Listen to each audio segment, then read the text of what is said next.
നാട്ടിലും മറുനാട്ടിലുമായി ഈ വാരം ട്രെൻഡിംഗ് ആയ ഒരുപിടി വിശേഷങ്ങളുമായി 24news.com അവതരിപ്പിക്കുന്ന ഈ ലോകം ഈ ആഴ്ച എന്ന പരിപാടിയിലേക്ക് ഏവർക്കും സ്വാഗതം.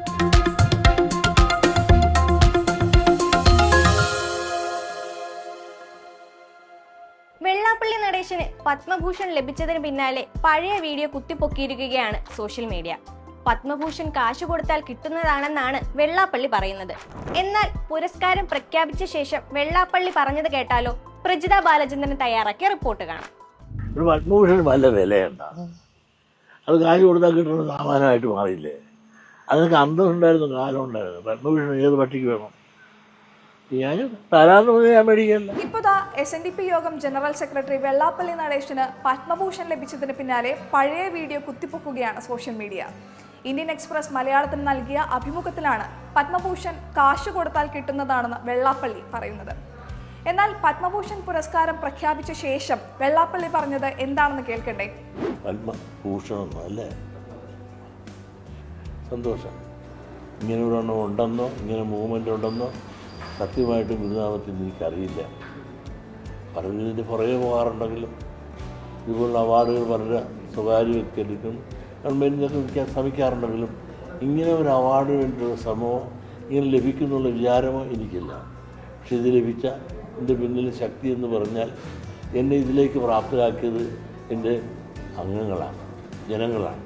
അപ്പോൾ ഈ അവാർഡിൻ്റെ അവകാശികൾ ഞാനല്ല, ഇവിടുത്തെ എന്നെ ഇതിലേക്ക് പ്രാപ്തരാക്കിയ ജനങ്ങളാണ്.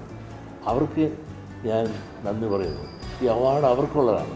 പക്ഷേ ഈ അവാർഡ് ഞാൻ ഗുരുവിൻ്റെ പാദങ്ങളിൽ സമർപ്പിക്കുകയാണ്. എന്താലേ, ഈ അവാർഡ് സ്വീകരിക്കാൻ വേണ്ടിയിട്ടും അവാർഡിന് വേണ്ടിയിട്ടും ഞാനൊന്നും പ്രവർത്തിച്ചിട്ടില്ല. എന്നെ സമുദായം ഏൽപ്പിച്ചിട്ടുള്ള അല്ലെങ്കിൽ സമൂഹം ഏൽപ്പിച്ചിട്ടുള്ള കസേരയിൽ ഇരുന്നു കൊണ്ട് സത്യസന്ധമായി എൻ്റെ കർമ്മം ചെയ്തു എന്ന് മാത്രമേ ഉള്ളൂ എന്നാണ് പുരസ്കാര പ്രഖ്യാപനത്തിന് ശേഷം വെള്ളാപ്പള്ളി പറഞ്ഞവസാനിപ്പിക്കുന്നത്. ഇത്തവണത്തെ പത്മപുരസ്കാരങ്ങൾ പ്രഖ്യാപിച്ചപ്പോൾ കേരളത്തിന് അഭിമാനിക്കാൻ ഏറെയാണ്. പത്മവിഭൂഷൺ ലഭിച്ച 5 പേരിൽ 3 പേരും മലയാളികൾ. മുൻ മുഖ്യമന്ത്രി VS Achuthanandan, justice KT Thomas, സാഹിത്യകാരൻ P നാരായണൻ എന്നിവർക്കാണ് പത്മവിഭൂഷൺ പുരസ്കാരം ലഭിച്ചത്. VS അച്യുതാനന്ദന് മരണാനന്തര ബഹുമതിയായാണ് പുരസ്കാരം. നടൻ മമ്മൂട്ടിക്കും വെള്ളാപ്പള്ളി നടേശനും പത്മഭൂഷൺ. വെള്ളാപ്പള്ളിക്ക് ലഭിച്ച ഈ അംഗീകാരം പലരിലും അത്ഭുതമാണ് ഉണ്ടാക്കുന്നത്. ഈ വർഷം നവതി ആഘോഷിക്കുന്ന വെള്ളാപ്പള്ളി നടേശൻ എന്നും വിവാദങ്ങളുടെ തോഴനായിരുന്നു. തന്റെ പൊതുജീവിതത്തിൽ പലപ്പോഴും തീവ്രമായ വർഗീയ പരാമർശങ്ങൾ നടത്തി വെള്ളാപ്പള്ളി വാർത്തകളിൽ ഇടം നേടിയിട്ടുണ്ട്.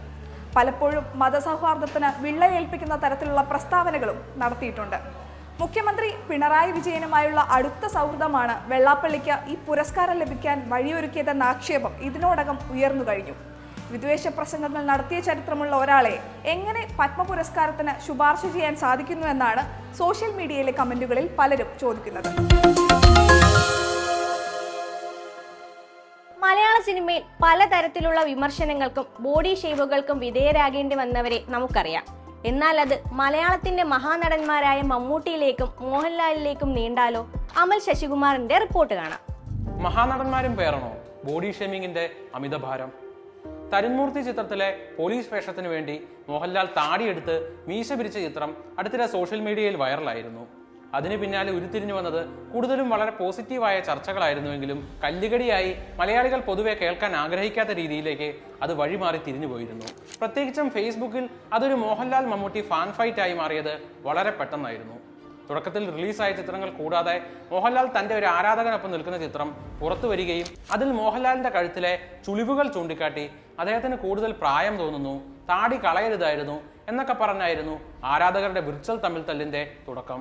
ചിത്രം ഒറിജിനൽ അല്ല, എഡിറ്റഡ് ആണെന്ന തരത്തിലും പല അഭിപ്രായങ്ങൾ ഉയർന്നു. ഏതായാലും മോഹൻലാലിന്റെ ഈ ചിത്രം വെച്ച് കളിയാക്കിയും മറ്റും ഒട്ടനവധി പോസ്റ്റുകളാണ് പൊടുന്നനെ പ്രത്യക്ഷപ്പെട്ടത്. ഇവയിൽ ഏർപ്പെട്ട മുഴുവൻ പേരും മമ്മൂട്ടി ഫാൻസ് ആകണമെന്ന് നിർബന്ധമില്ല. ഏതായാലും മറുപടി എന്ന പോലെ മോഹൻലാൽ ആരാധകർ ചെയ്തത് എന്തായിരിക്കും? വേറെ ഒന്നുമല്ല, മമ്മൂട്ടിയുടെ ഇതുപോലെ ചുളിവും നരയും മുടിയുടെ എണ്ണവും ഒക്കെ അളന്നുകൊണ്ടുള്ള ചിത്രങ്ങൾ അടങ്ങിയ മറുപടി പോസ്റ്റുകളിട്ട് അദ്ദേഹത്തെയും ബോഡി ഷെയ്മിങ് ചെയ്തും ഏജ് ഷെയിം ചെയ്തും ബുള്ളി ചെയ്തു. മമ്മൂട്ടി ആണെങ്കിലും മോഹൻലാൽ ആണെങ്കിലും 60ഉം 70ഉം പിന്നിട്ട 2 മനുഷ്യരാണ്. അവരുടെ ഓൾമോസ്റ്റ് ഒരു കൗമാരകാലം മുതൽ മലയാളി ഇരുവരുടെയും ജീവിതത്തിന്റെ വിവിധ ഘട്ടങ്ങൾക്ക് ആവേശത്തോടെ സാക്ഷിയായിട്ടുണ്ട്. പ്രത്യേകിച്ച് മോഹൻലാലിനെ പോലെ തന്റെ കരിയറിൽ ഉടനീളം കടുത്ത ബോഡി ഷെയ്മിങ്ങിന് ഇരയായ ഒരു സെലിബ്രിറ്റിയെയും മലയാളി കണ്ടു കാണില്ല. ഒടിയൻ എന്ന സിനിമയ്ക്ക് വേണ്ടി 58-ാം വയസ്സിൽ നടത്തിയ ബോഡി ട്രാൻസ്ഫോർമേഷന് ശേഷം ഓരോ ചിത്രത്തിനും ഓരോ ദിനവും അയാൾ ഏറ്റുവാങ്ങിയ അധിക്ഷേപങ്ങൾ അങ്ങേയറ്റമായിരുന്നുവെന്ന് വേണം പറയാൻ. അത് ഇന്ന് ഈ നിമിഷവും തുടരുന്നു എന്നതുകൊണ്ട് കൂടിയാണ് അയാളുടെ മുഖത്തെ താടിയെടുക്കുമ്പോഴും മീശ പിരിക്കുമ്പോഴും മികച്ച ഒരു പെർഫോമൻസ് വരുമ്പോഴുമെല്ലാം മലയാളി അതൊരു ഉത്സവമാക്കുന്നത്. മമ്മൂട്ടിയും മോഹൻലാലും മലയാളത്തിന് ഒത്തുകിട്ടിയ രണ്ട് വേൾഡ് ക്ലാസ് നടന്മാരാണെന്നത് എടുത്തു പറയേണ്ട കാര്യമൊന്നുമില്ല. അവരുടെ കരിയറിന്റെ ഒരു വലിയ ഭാഗം പിന്നിട്ട ശേഷവും അഭിനയത്തിലും ബോക്സ് ഓഫീസിലും ഇരുവരും കഴിഞ്ഞിട്ടേ ഉള്ളൂ മറ്റാരും. മലയാള സിനിമയെയും ഇവിടുത്തെ അഭിനേതാക്കളെയും ലോകം ആഘോഷിക്കുന്ന ഈ സമയം നമ്മുടെ നാട്ടിൽ ഒരു വലിയ പങ്കോളം ആളുകൾ, പ്രത്യേകിച്ച് ചെറുപ്പക്കാർ, ഇവരെ തുലനം ചെയ്യുന്നത് പ്രായവും ചുളിവും മുഖത്തെ രോമവും വെച്ചാണ് എന്നതിലും വലിയ അല്പത്തരം വേറെയില്ല എന്ന് ഖേദപൂർവ്വം പറയേണ്ടി വരും. ശരിയാണ്, സിനിമ ഉള്ളിടത്ത് താരപ്രഭയുണ്ട്, താരമുള്ളിടത്ത് ആരാധകരുമുണ്ട്, മത്സരവും താരതമ്യവുമുണ്ട്. എന്നാൽ പ്രബുദ്ധരെന്ന് മറ്റുള്ളവരെ കൊണ്ടും സ്വയവും അവകാശപ്പെടുന്ന മലയാളി ആ മത്സരം ബോഡി ഷേമിങ്ങിലേക്കും ചീത്തവിളികളിലേക്കും, എന്തിന് കേട്ടാൽ അറക്കുന്ന വർഗീയതയിലേക്ക് വരെ കൊണ്ടുവന്ന് എത്തിക്കുന്നത് അങ്ങനെ നോർമലൈസ് ചെയ്യാൻ പാടുള്ളതാണോ?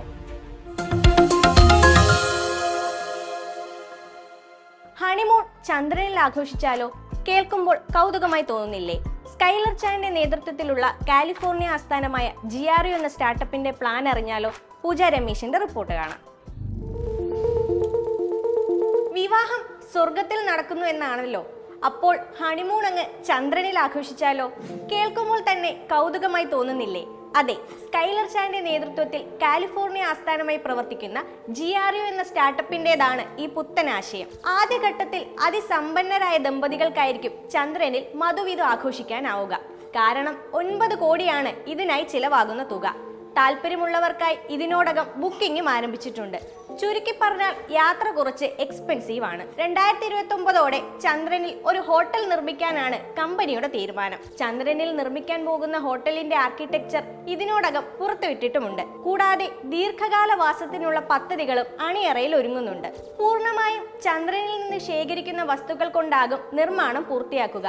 ഇത്തരം പരീക്ഷണങ്ങൾ ഭാവി ദൗത്യങ്ങൾക്കും പ്രയോജനകരമാകുമെന്നാണ് കമ്പനി അവകാശപ്പെടുന്നത്. ഇതൊരു ടൂറിസം പദ്ധതി മാത്രമല്ല, മറിച്ച് മനുഷ്യർക്കും അന്യഗ്രഹ ജീവികളാകാനുള്ള അവസരം കൂടിയാണെന്നാണ് ചാൻ പറയുന്നത്. പദ്ധതി വിജയകരമായാൽ ചന്ദ്രനിലും ചൊവ്വയിലും കുഞ്ഞുങ്ങൾ ജനിക്കുമെന്നും അവർക്ക് പുതിയൊരു ലോകത്തിന്റെ സൗന്ദര്യം ആസ്വദിക്കാൻ കഴിയുമെന്നുമാണ് കമ്പനി പറയുന്നത്. ചന്ദ്രനിൽ അമേരിക്കയുടെ ഒരു സ്ഥിര സാന്നിധ്യം ട്രംപ് ആഗ്രഹിക്കുന്ന ഈ കാലത്ത് GRUവിന്റെ ആശയത്തിനുള്ള സാധ്യതകൾ ഏറെയാണെന്നാണ് ശാസ്ത്രലോകത്തിന്റെ വിലയിരുത്തൽ. ചന്ദ്രനിൽ മാത്രമല്ല, അങ്ങ് ചൊവ്വയിലേക്കുള്ള ഹണിമൂൺ പാക്കേജും ഉടൻ എത്തുമെന്നാണ് പുറത്തുവരുന്ന റിപ്പോർട്ടുകൾ. T20 ലോകകപ്പിൽ നിന്ന് പിന്മാറാൻ പാകിസ്ഥാൻ ഒരുങ്ങുന്നുവെന്ന റിപ്പോർട്ടുകൾ പരക്കെയുണ്ട്. അങ്ങനെ ഒരു ബഹിഷ്കരണം ഉണ്ടായാൽ പാകിസ്ഥാൻ അതിന് വലിയ വില കൊടുക്കേണ്ടി വരുമെന്നാണ് വിദഗ്ധരുടെ മുന്നറിയിപ്പ്. എന്തൊക്കെയാണെന്ന് നീതു എസ് രമേശൻ പറയും. ബംഗ്ലാദേശ് ഹിറ്റ് വിക്കറ്റായി പാകിസ്ഥാനും സ്വയം വിക്കറ്റ് വലിച്ചെറിഞ്ഞ് പുറത്താകുമോ? ക്രിക്കറ്റ് ലോകത്തെ ഏറ്റവും വലിയ ചർച്ച ഇപ്പോൾ ഇതാണ്. ചർച്ചകളും ട്രോളുകളും ഒക്കെയായി സാമൂഹ്യ മാധ്യമങ്ങളിലും ഒരു 2020 മത്സരം പോലെ ഉദ്വേഗജനകമാണ് കാര്യങ്ങൾ. സംഭവം ഇങ്ങനെയാണ്. ഫെബ്രുവരി 7 തുടങ്ങുന്ന 2020 ലോകകപ്പിന് ആതിഥേയത്വം വഹിക്കുന്നത് ഇന്ത്യയും ശ്രീലങ്കയും സംയുക്തമായാണ്.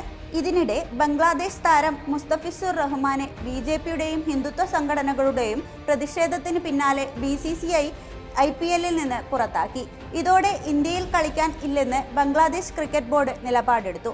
ICC പലകുറി ചർച്ചകൾ നടത്തിയെങ്കിലും ബംഗ്ലാദേശിലെ ഇടക്കാല സർക്കാരും BCBയും വിട്ടുവീഴ്ചയ്ക്ക് തയ്യാറായില്ല. ഒടുവിൽ ബംഗ്ലാദേശിനെ പുറത്താക്കി പകരം സ്കോട്ട്ലൻഡിന് ലോകകപ്പിൽ അവസരം കൊടുത്തു അന്താരാഷ്ട്ര ക്രിക്കറ്റ് കൗൺസിൽ. ഈ വിഷയം ICC ബോർഡ് യോഗത്തിൽ ചർച്ചയ്ക്ക് എത്തിയപ്പോൾ ബംഗ്ലാദേശിനെ പിന്തുണച്ച ഒരേയൊരു രാജ്യമാണ് പാകിസ്ഥാൻ. ബംഗ്ലാദേശിനെയാണ് പുറത്താക്കിയതെങ്കിലും ICC നടപടിയിൽ പ്രഹരമേറ്റത് പാകിസ്ഥാനും കൂടിയായിരുന്നു.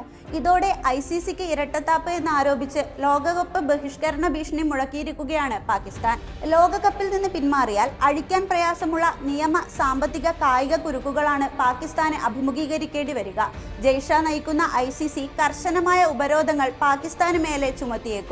ICCയിൽ നിന്ന് പാകിസ്ഥാന് ലഭിക്കേണ്ട വാർഷിക വരുമാനം വിഹിതമായ ഏകദേശം 966 കോടി പാകിസ്ഥാനി രൂപ ICC തടഞ്ഞുവെക്കും. ആഗോള ക്രിക്കറ്റിൽ നിന്നു തന്നെ ആ രാജ്യം ബാൻ ചെയ്യപ്പെട്ടാലും അത്ഭുതമില്ല.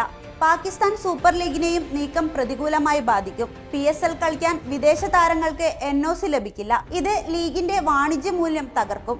വരാനിരിക്കുന്ന ഏഷ്യ കപ്പുകളിൽ നിന്ന് പാകിസ്ഥാനെ വിലക്കാനും മറ്റു രാജ്യങ്ങളുമായുള്ള ഉഭയകക്ഷി പരമ്പരകൾ റദ്ദാക്കാനും അന്താരാഷ്ട്ര ക്രിക്കറ്റിൽ പാകിസ്ഥാൻ ഒറ്റപ്പെടാനും പോലും സാധ്യതയുണ്ട്. മറ്റൊരു ടെസ്റ്റിനു കൂടി കളമൊരുങ്ങുന്നുണ്ടെന്ന റിപ്പോർട്ടുകളും പുറത്തുവരുന്നുണ്ട്. പാകിസ്ഥാൻ പിന്മാറാൻ തീരുമാനിച്ചാൽ പുറത്താക്കിയ ബംഗ്ലാദേശിനെ വീണ്ടും തിരിച്ചു വിളിച്ചേക്കുമെന്നാണ് വിവരം. PCBയുടെ സമ്മർദ്ദ തന്ത്രങ്ങളെ പൊളിച്ചെടുക്കാനാണ് ലക്ഷ്യം. ശ്രീലങ്കയിലേക്ക് മത്സരം മാറ്റാൻ ICC തയ്യാറായാൽ ബംഗ്ലാദേശ് ലോകകപ്പ് കളിക്കാനാണ് സാധ്യത. അപ്പോൾ പാകിസ്ഥാൻ ആരായി? അപ്പോൾ ഇന്നത്തെ വിശേഷങ്ങൾ ഇവിടെ അവസാനിക്കുകയാണ്. ഈ ലോകം ഈ ആഴ്ച, ഇനി അടുത്ത ബുധനാഴ്ച കൂടുതൽ വിശേഷങ്ങളുമായി നിങ്ങളിലേക്ക് എത്തും. വീണ്ടും കാണും വരെ good bye from Pooja Ramesh and keep watching 24.